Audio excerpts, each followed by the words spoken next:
Hola, ¿cómo están? Seguimos en esta serie de repasos de conceptos de derecho administrativo. En esta ocasión vamos a hablar de los funcionarios públicos. Todo lo que vayamos a decir en las diapositivas está basado en la lectura del Manual de Derecho Administrativo de Felipe Rotondo, la edición 2021 de Fundación de Cultura Universitaria. Comenzamos.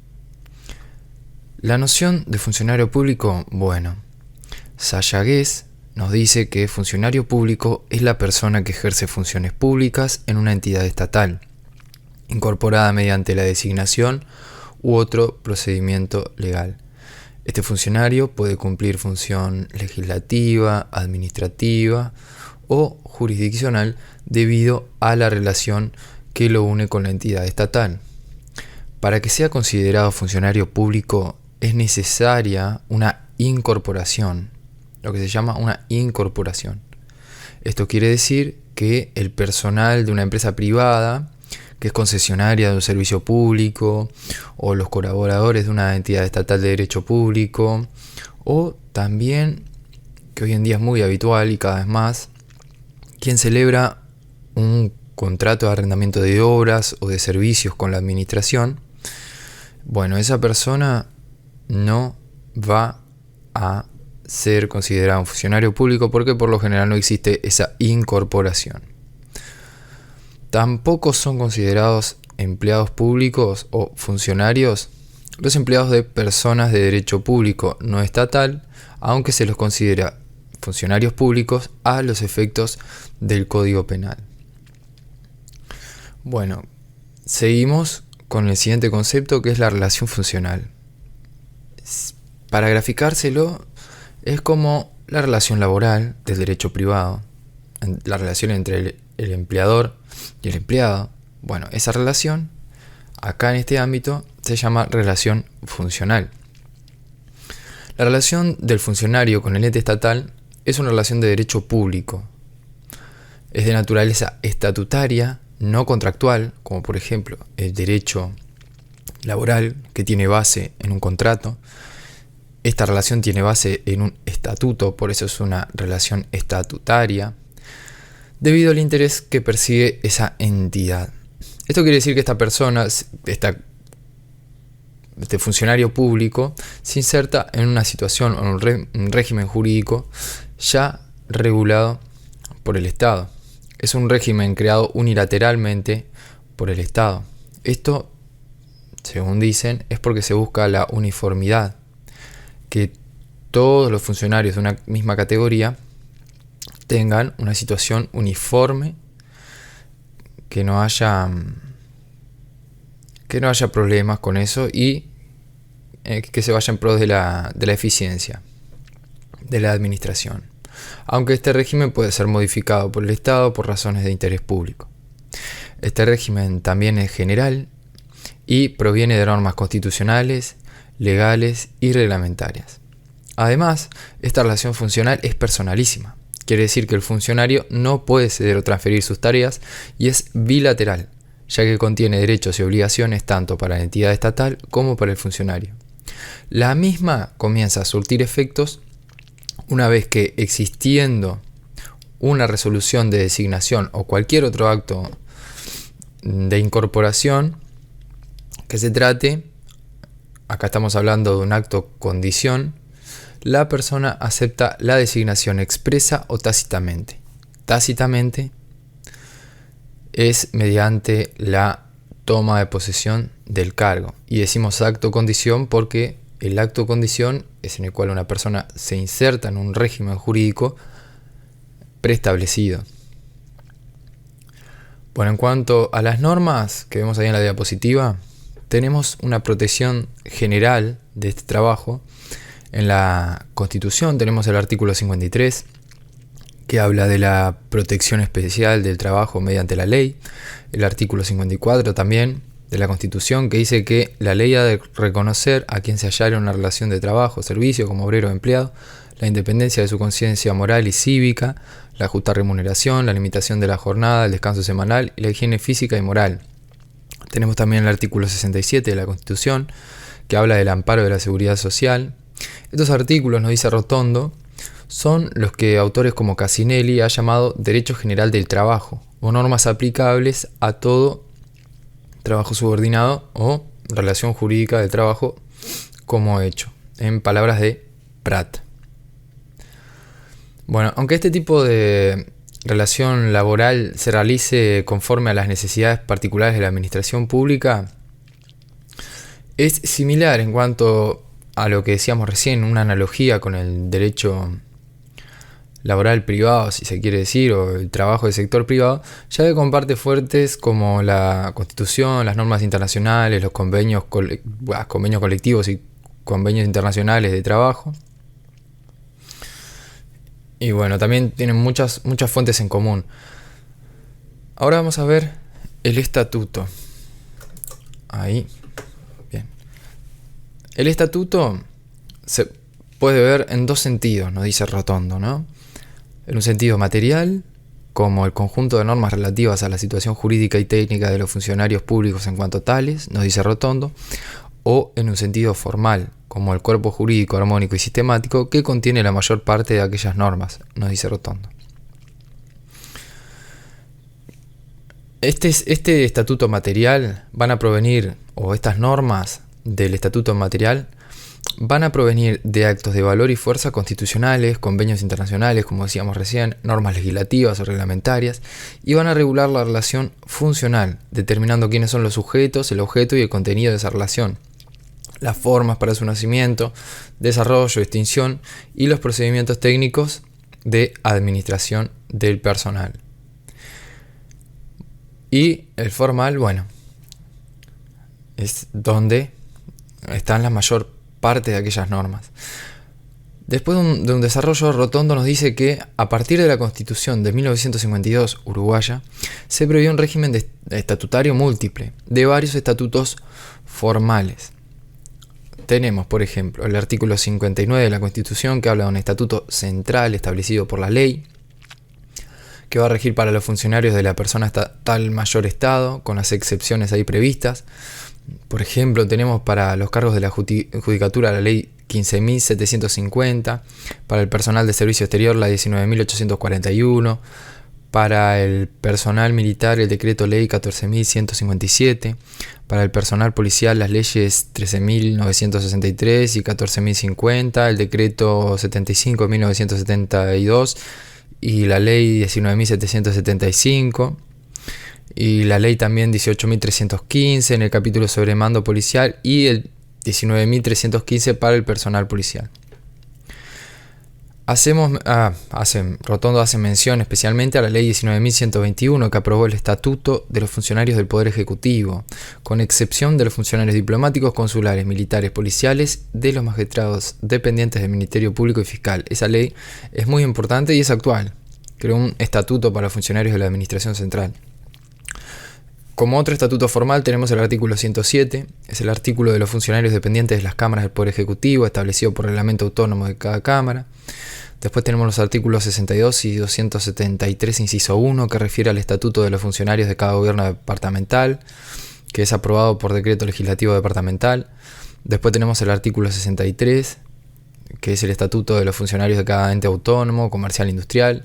Después tenemos el artículo 204, que es el estatuto de los funcionarios de cada ente autónomo de enseñanza, que se aprueba mediante un reglamento autónomo de su consejo directivo. Después tenemos los estatutos de los funcionarios de los entes autónomos no industriales ni comerciales ni de enseñanza, que no tiene una previsión específica, pero según el principio general, nos dice Rotondo, requerirán ley. Después tenemos reglas constitucionales en materia estatutaria. O sea, ¿qué reglas tienen que seguir los funcionarios públicos? La Constitución, nos dice Rotondo, contiene normas estatutarias básicas que deben respetarse, ya que es la primera fuente del estatuto material. Ellos son, primero, los funcionarios están al servicio de la nación y no de una fracción política. Después, en los lugares y las horas de trabajo queda prohibida toda actividad ajena a la función, enfatizando que se reputa ilícita la dirigida a fines de proselitismo de cualquier especie. Proselitismo entendido como tratar de hablando un poco a lo criollo, de reclutar gente para alguna causa política, digamos. Después, no podrán constituirse agrupaciones con fines proselitistas, de vuelta, utilizando denominaciones de reparticiones públicas o invocando el vínculo que la función determina entre sus integrantes. El funcionario existe para la función y no la función para el funcionario. La ley 19.121 agrega, debiendo servir con imparcialidad al interés general. Después tenemos otra, que es: ninguna investigación parlamentaria o administrativa sobre irregularidades, omisiones o delitos se considerará concluida mientras el funcionario inculpado no pueda presentar sus descargos y articular su defensa. Después, todo ciudadano puede ser llamado a los empleos públicos. Los ciudadanos legales no podrán ser designados sino 3 años después de habérsele otorgado la carta de ciudadanía. Sin embargo, no se requerirá la ciudadanía para dar clases en enseñanza superior. Y finalmente el artículo 61 habla sobre los funcionarios de carrera, que vamos a hablar más adelante. Como último detalle, nombrar lo que dice Rotondo sobre la apreciación de Casinelli de que queda excluida la reserva de ley y la materia presupuestal, ya que esta refiere, según el artículo 86 de la Constitución, a la creación y supresión de empleos públicos, fijación y modificación de dotaciones. Después tenemos normas estatutarias de rango legal, o sea, leyes. Bueno, el artículo 64 de la Constitución prevé que la ley puede establecer normas especiales aplicables a los funcionarios de los gobiernos departamentales y todos los entes autónomos o de algunos de ellos, según los casos. Nos dice Rotondo que para evitar una invasión del legislador en las autonomías, se exige para este tipo de estatutos legales una garantía de índole formal, que es de 2/3 del total de componentes de cada cámara, y de índole sustancial, ya que las normas especiales resultarán aplicables a esos funcionarios en base a su generalidad o naturaleza. Por ejemplo, una norma que establece un principio que la provisión de vacantes se hará con personas que ya sean funcionarios públicos y que si no hay personal para redistribuir, entonces debe realizarse concurso, en el ejemplo de Correa Freitas. En el caso de los entes autónomos docentes, el artículo 204 de la Constitución delimita aún más la intervención de la ley, ya que dice que tiene que contener reglas fundamentales y respetar la especialización del ente. Por ejemplo, el artículo 69 de la ley 18.437, que establece que el sistema de concurso se hará de precepto para ocupar en efectividad cualquier cargo docente. Ahí no entra en la regulación del procedimiento del concurso, que sería propio del ente. Bueno, vamos a ver ahora la carrera administrativa. Nos dice Rotondo que este es el régimen del funcionario cuyas tareas y posición permanente en la administración hacen razonable considerarlo como un profesional de su empleo. Es distinto a lo que sería un funcionario designado a término. Dicho régimen incluye el derecho a la permanencia en el cargo, el ascenso, etc. Hay condiciones a las que se aluden en el artículo 61, lo vamos a ver más adelante. El artículo 60, inciso 2 de la Constitución, establece que esta carrera para los funcionarios presupuestados, o sea, es para los que figuran en el escalafón de presupuestados de la Administración Central, del artículo 60, o sea, el Poder Ejecutivo y sus dependencias, se extiende a los funcionarios de los conjuntos orgánicos u órganos de la persona jurídica mayor Estado actuando en función administrativa, o lo que se conoce como Administración Nacional, y a los de los servicios descentralizados comprendidos en el artículo 59. También a las cámaras del Poder Legislativo por la remisión del artículo 107, y a los gobiernos departamentales y entes autónomos industriales y comerciales y los de enseñanza por las remisiones de los artículos 62, 63 y 204. Se excluye de la carrera a los cargos políticos y de particular confianza. Para los funcionarios presupuestados, el principio es el de la carrera administrativa, o sea, se excluyen los que ocupan cargos presupuestados políticos y de particular confianza, que serán designados y podrán ser destituidos de distinta manera por el órgano administrativo correspondiente, según lo que dice el artículo 60, inciso 4 de la Constitución. Por lo que no tienen derecho a la permanencia en el cargo, a ascenso, todos los derechos que vamos a ver más adelante, etc. Los cargos políticos, según la Constitución, son el presidente, el vicepresidente de la República, los legisladores, ministros, sus secretarios, directores de los entes autónomos, intendentes, también cargos de particular confianza como los embajadores y ministros de servicio, salvo que la ley disponga lo contrario, ¿no? Jefes de policía, director de la APP, secretario y prosecretario de la Presidencia de la República, secretario de la Intendencia, etc. Bueno, vamos a hablar de los funcionarios contratados. ¿Quiénes son los funcionarios contratados? Bueno, son extra presupuestados. O sea, se incorporan a la administración con cargo a las partidas de jornales y contrataciones que alude el 229 de la Constitución. Como no son presupuestados, están fuera de la carrera administrativa y no tienen los derechos que les da esta carrera, como el derecho al ascenso, por ejemplo. Estos pueden durar hasta 3 años, según el TOFUP, artículo 26. Cajarville dice que estos funcionarios están sometidos a un régimen jurídico híbrido de naturaleza legal, estatutario y contractual, ya que la relación se regula primero por el respectivo contrato, aunque no sea necesaria la suscripción de documento alguno, ¿no? O sea, mero efecto probatorio. La regla o el principio establecido en el artículo 56 de la Ley de Presupuesto de número 15.809, en su artículo 56, es que el ejercicio de la función pública en tareas permanentes deberá efectuarse en cargos presupuestados y bajo carrera. Vamos a ver ahora lo que Rotondo llama otras situaciones contractuales con particularidades. Bueno, no dice Rotondo que existe el contrato a término de los entes autónomos y servicios descentralizados, según la Ley 17.556, los artículos 30 y siguientes. Esta relación no confiere la calidad de funcionario público y da derecho al despido después de los 24 meses. También tenemos el contrato laboral contenido en la Ley 18.719, en el artículo 54. Esta ley en realidad lo establece el contrato para la administración central. Debe documentarse, tiene un plazo no mayor a 12 meses y utilizarse solo por razones de necesidad justificada que no respondan a tareas permanentes. Después tenemos el contrato artístico contenido en la Ley 18.719, en el artículo 52, que en realidad no confiere la calidad de funcionario público. Tiene que ser documentado por escrito y puede ser la administración rescindirlo en cualquier momento bajo resolución fundada. Tenemos también el arrendamiento de obra, regulado en el artículo 47 de la Ley 18.719, con las modificaciones de la LUC, que tiene algunas particularidades, tampoco confiere la calidad de funcionario público. Y por último tenemos a los becarios y a los pasantes, también en la Ley 18.719, en su artículo 51. Dice que becario es el estudiante que el ente estatal contrata para realizar un aprendizaje laboral con la única finalidad de brindarle una ayuda económica para contribuir al costo de sus estudios a cambio de la prestación de tareas de apoyo. Este contrato del becario no puede superar las 30 horas semanales y con esa cantidad de horas máximas la remuneración debe ser de unas 4 BPC. En cambio, el pasante es otra persona, es quien culmina sus estudios y es contratado por el Estado para tener una primera experiencia laboral, nos dice Rotondo. El contrato puede ser hasta 40 horas y se remunera en base a esta carga horaria con unas 7 BPC. Para ambos, el plazo máximo es de 18 meses sin prórrogas. Bien. ¿Cómo surge esta relación funcional entre el ente estatal y el funcionario?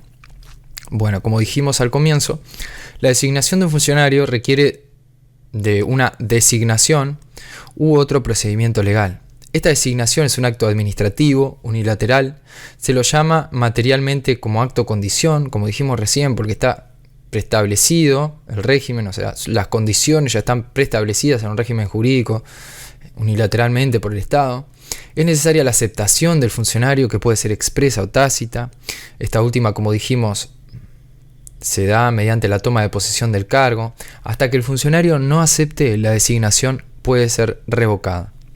Los estatutos suelen fijar los plazos de prueba de 6 meses en base a la ley 18.388 para los funcionarios que ingresan y durante ese tiempo son funcionarios provisorios, pudiendo ser revocada su designación por decreto fundado. Cabe comentar el artículo 90 de la ley 19.121 que establece un plazo de prueba de 15 meses para determinados funcionarios de la administración central, donde si al terminado ese plazo su evaluación es satisfactoria, adquieren la calidad de funcionario público presupuestado. ¿Quién tiene competencia para designar? Bueno, la designación, tomándola en sentido de nombramiento, viene en principio del jerarca máximo de cada organismo. Por ejemplo, el Poder Ejecutivo, la Administración Central o cada Cámara respecto del personal de su dependencia. En los servicios descentralizados habrá que estar a lo que digan sus respectivas cartas orgánicas. Si nada dice, el servicio descentralizado propone y el Poder Ejecutivo designa. ¿Cómo son los modos de selección? Primero, por concurso, que es una operación o procedimiento integrado por una serie de actos y hechos administrativos con el objeto de seleccionar las personas más capaces para el ejercicio de la función administrativa, en el concepto de Sayagués, por sorteo, por propuesta de otro órgano con uno o varios candidatos, o por elección, como algunos cargos políticos electivos. Requisitos para el ingreso. Bueno, tenemos unos requisitos personales. Se exige una edad mínima que puede variar según la Constitución, ley orgánica o estatuto, nos dice Rotondo, que indirectamente existe un mínimo de 13 años y 3 meses por la inscripción al Registro Cívico Nacional, y según el Código de la Niñez y la Adolescencia y convenios de la OIT, la edad mínima sería 15 años. La Constitución fija edades mínimas para los cargos de gobierno y la magistratura, también edades máximas. Segundo requisito personal, la ciudadanía. La Constitución, en el artículo 76, exige la ciudadanía para el ejercicio de funciones públicas, pero no para cargos de enseñanza a nivel superior. Tenemos requisitos de idoneidad. Se exige idoneidad física demostrada mediante carnet de salud, según el artículo 49 y concordantes de la ley 18.651. Se exige idoneidad moral, acreditada mediante información debida y certificaciones de no tener sumarios o inhabilitaciones penales por parte del registro de la Oficina Nacional del Registro Civil. Se exige la idoneidad intelectual acreditada mediante concurso, prueba o aptitud, posesión de cierto título o estudio, nos dice Rotondo. Y siguiendo a Rotondo como venimos, vamos a hablar ahora del funcionario de hecho. Este funcionario es una persona que sin título o con título irregular ejerce funciones públicas como si fuese un verdadero funcionario, en la definición de Sayagués. Por ejemplo, nos dice Rotondo, el funcionario que sigue ejerciendo a pesar de estar inhabilitado o haberse terminado su mandato.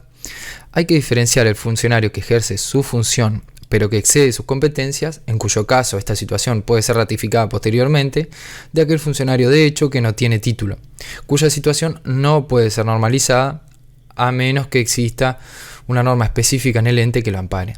Este funcionario de hecho tiene una investidura plausible, nos dice Rotondo, que lo diferencia del usurpador de funciones, el cual este usurpador está cometiendo un delito. El funcionario, sin embargo, ejerce sus funciones pero irregularmente, con un color de título. Los actos de este funcionario son válidos en principio y tiene derecho a remuneración. ¿Cuál es el objeto de esta relación funcional? Bueno, tenemos derechos y deberes del funcionario. En cuanto a los deberes, el funcionario tiene que prestar su capacidad de trabajo para desempeñar funciones públicas. Y como deberes podemos mencionar algunos, como inherentes al desempeño del cargo.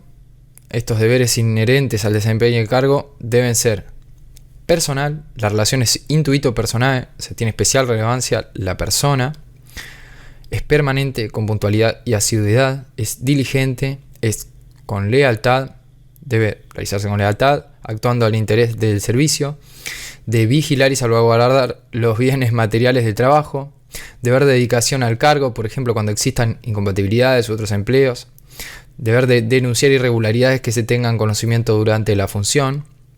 Después, derivados de la organización jerárquica, el deber de obediencia debida. Hay que cumplir estrictamente las órdenes y resoluciones del jerarca, a menos que sea una orden ilícita o delictiva, o a menos que el superior sea incompetente o falta de formalidades para el dictado de la orden, etcétera. Todo lo que ya conocemos, los límites de la obediencia debida. Respeto a los funcionarios, a los compañeros de trabajo y al público en general, subrogar al superior en caso de ausencia, observar una buena conducta civil y moral, tanto en sus funciones como en su actuación pública o privada. Tenemos que mencionar los artículos o las leyes 17.060 y 19.823 que marcan reglas de conducta para los funcionarios de la administración. Eso tiene reglas aparte, en pro de la brevedad no la vamos a repasar. En cuanto a los derechos del funcionario, el funcionario tiene derecho al cargo, derecho al ascenso. Esto quiere decir que un cargo superior se ocupe con un funcionario ascendido, no con una persona exterior a la administración. No es lo mismo el derecho al ascenso que la situación jurídica de ascender. Para ascender va a tener que mostrar determinadas aptitudes, por supuesto, para poder ser designado. Derecho a ser calificado, valorando su conducta funcional y su rendimiento. Derecho al descanso, tanto con una limitación de la jornada como un descanso semanal de 48 horas. Derecho a la licencia, tanto a la anual como especiales. Derecho a la retribución, derecho a la asociación. Derecho de huelga. Como responsabilidad de funcionario, bueno, el funcionario tiene responsabilidad penal, hay delitos que requieren la calidad de funcionarios públicos, nada más. Tiene responsabilidad civil o patrimonial directa frente a la administración, si el funcionario le causó daño, perjuicio o indirectamente afectó a un tercero. Acá tenemos lo conocido como acción de repetición. Después tenemos responsabilidad política en cuanto a los gobernantes, donde tenemos el instituto de la censura parlamentaria, del juicio político. Después tenemos la responsabilidad disciplinaria o administrativa por incumplimiento de deberes del funcionario. Vamos a hablar ahora, en lo propuesto por Rotondo, del poder disciplinario. Bueno, ¿qué es este poder disciplinario? Bueno, consiste en la facultad de aplicar medidas disciplinarias mediante un procedimiento, claro, con el objeto de mantener el orden y el correcto funcionamiento del servicio. Es una potestad función de principio que radica como regla en el jerarca. Tenemos el artículo 70 de la ley 19.121 que dice que, constatada una irregularidad o ilícito en el servicio, se debe iniciar el procedimiento disciplinario y, constatada la falta, se debe imponer la sanción correspondiente. El poder disciplinario tiene como elementos el sujeto activo, que es la autoridad que designó al funcionario infractor, y el sujeto pasivo, el funcionario público.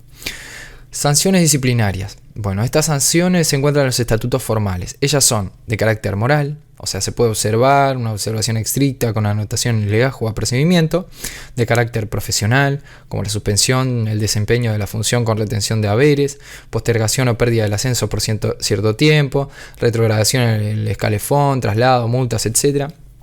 O de carácter expulsivo, la destitución. Bueno, este procedimiento disciplinario del que hablamos recién se concreta mediante un procedimiento especial interno que debe seguir, entre otros principios, el de oficialidad, debido proceso e imparcialidad. Tipos de procedimiento disciplinario tenemos la investigación administrativa, la cual se determina o comprueba mediante la cual se determina o comprueba la existencia de actos o hechos irregulares o ilícitos; el sumario administrativo, tendiente a comprobar o determinar la responsabilidad de los funcionarios imputados de la falta administrativa y su esclarecimiento; la información de urgencia, que es un procedimiento eventual previo a los que mencionamos anteriormente para individualizar a los posibles autores y cómplices; y por último vamos a hablar de la extinción de la relación funcional. Esta relación funcional se puede extinguir por muerte del funcionario, por vencimiento de los plazos en los cargos selectivos, por cumplimiento de la edad límite, por cierto lapso de actividad, por inhabilitación absoluta o especial, por pérdida de requisitos para ser funcionarios o ejercer el cargo, por aceptación de la renuncia expresa, por abandono del cargo, o sea, renuncia tácita, por faltar más de 15 días, o por jubilación, o finalmente por destitución. Esto fue todo sobre los funcionarios públicos.